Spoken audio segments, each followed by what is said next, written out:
Hi. We'll pretend I haven't been gone and just get on with the video. Last year, I made a video called Books I'm Breaking Up With. And I'm doing it again because I feel like this is a good habit, getting rid of books. Because I keep buying books, so I need to keep getting rid of some others. Do you want to know the books that I've bought recently? Only two. Not that big of a deal. This wasn't planned, but I might as well. One I've read, one I've partially read. I went to London recently, and this is where I got them. One I partially read is Walded by Henry David Thoreau. We read this in English, E.A.P. Lang. We just read snippets of it, though. I thought it was funny to buy it in England, because it was written in New England. And then Little Fires Everywhere by Celeste Ng, which I recently read again for the second time. As in, this was my second time reading it, not the second time I was rereading it. But yeah, today we're talking about books I'm breaking up with. And I'll tell you the exact reasons why I'm saying goodbye to these books. What are we feeling? I like that one. I only have the ring light on. Okay. I like that. Here they are. Thumbnail.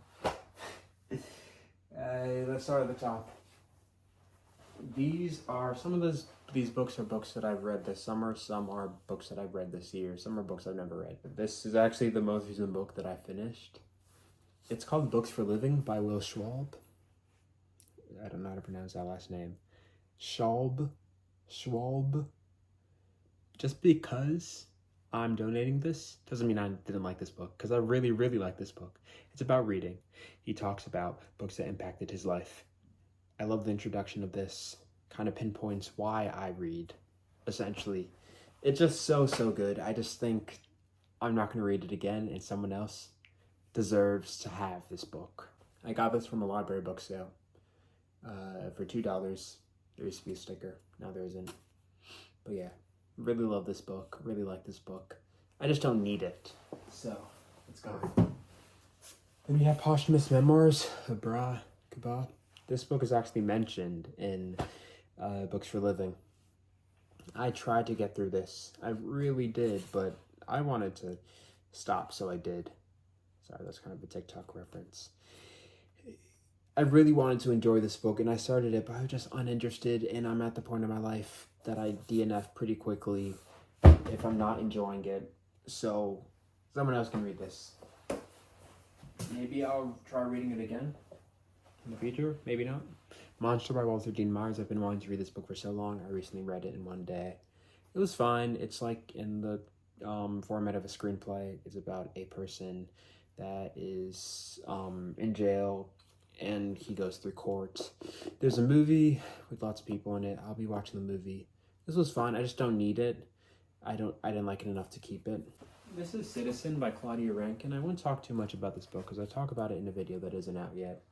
But it's one of the New York Times best 100 books of the 21st century. I'm donating it. We have some Harry Potter things. Cursed Child. That's not the Cursed Child. Sorcerer's Stone. Cursed Child. Which I got at like a raffle. I think we were watching a production of Mary Poppins, and my ticket got called. And I got this book for free. And then we have two Harry Potter magazines. I'm not going to read the series. I don't think so. I think in the last Books I'm Breaking Up With video, I donated Deathly Hallows, Harry Potter and the Deathly Hallows. So I don't need any Harry Potter. Another book is How Beautiful You Were. Great title. I read this book. It's pretty long.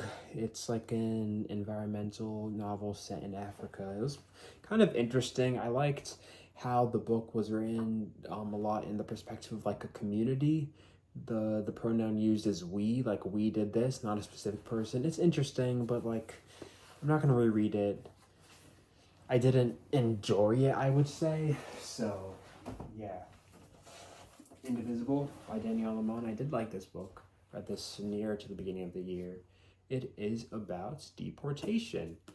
And I did not know that much about it before this book. Still don't really know that much about it, but I think I would recommend it. It's pretty good. I don't need it. Jackpot by Nick Stone. Dear Martin is one of my favorite books of all time. Dear Justice is a flop. The third one apparently came out. But anyway, this is the same author of Dear Martin. This is my favorite book that discusses socioeconomic status, I guess, just like how money plays a role in people's lives, especially, no spoilers. I've always wondered, is saying no spoilers a spoiler? I've always wondered, is saying no spoilers a spoiler within itself?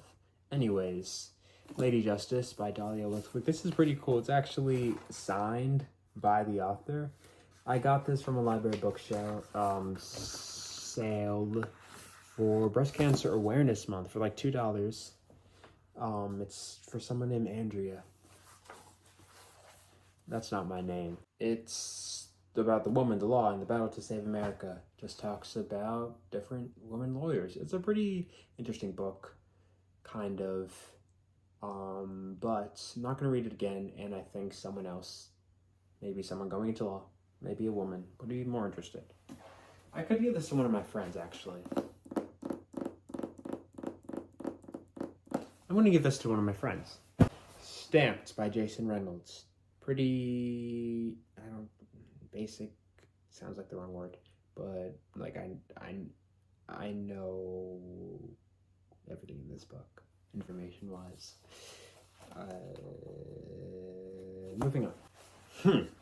Thing Unburied Thing. Disappointment, in one word. It is a New York Times best book. I don't get it. This is the one I'm maybe most hesitant to part with, because I've never read it. I just heard that it has like a manic pixie dream girl in it, and I'm not really interested. And I can always read this online. Yeah. So yes, those are all the books. There are 1, 2, 3, 4, 5, 6, 7, 8, 9, 10, 11, 12, 13, 14. 14 books. Yeah, I'm at the point in my life where I don't need to be keeping books for the sake of keeping them. I only want to keep books that I think I'm going to reread or I haven't read before, or I just love. I heard recently Marie Kondo says only keep books that bring you joy, or keep anything that brings you joy. So I'm going to try to do that. I have a whole entire box of books that I'm supposed to read while I'm in college. I could do a little, not unhauling, but just like a reading of those books, like telling you which ones they are there. But like, would you be interested in that? I guess is what I'm saying in a roundabout way. I don't want to make it if no one's gonna watch it. But thank you so much for watching. Thank you for your patience. Next video, which will be next week, is tier ranking of the books I've read this summer, which I'm pretty excited for. I've never done a tier ranking, but yeah, summer is dying down, so it's time for tier ranking. I don't know if that was considered a dance or not. Thanks for watching. Like and subscribe if you want. I wouldn't say be sure to, because, you know, free will and like me asking, I don't know if that increased the likelihood of you actually doing it, so I don't want to waste my words or your time. Speaking of, goodbye.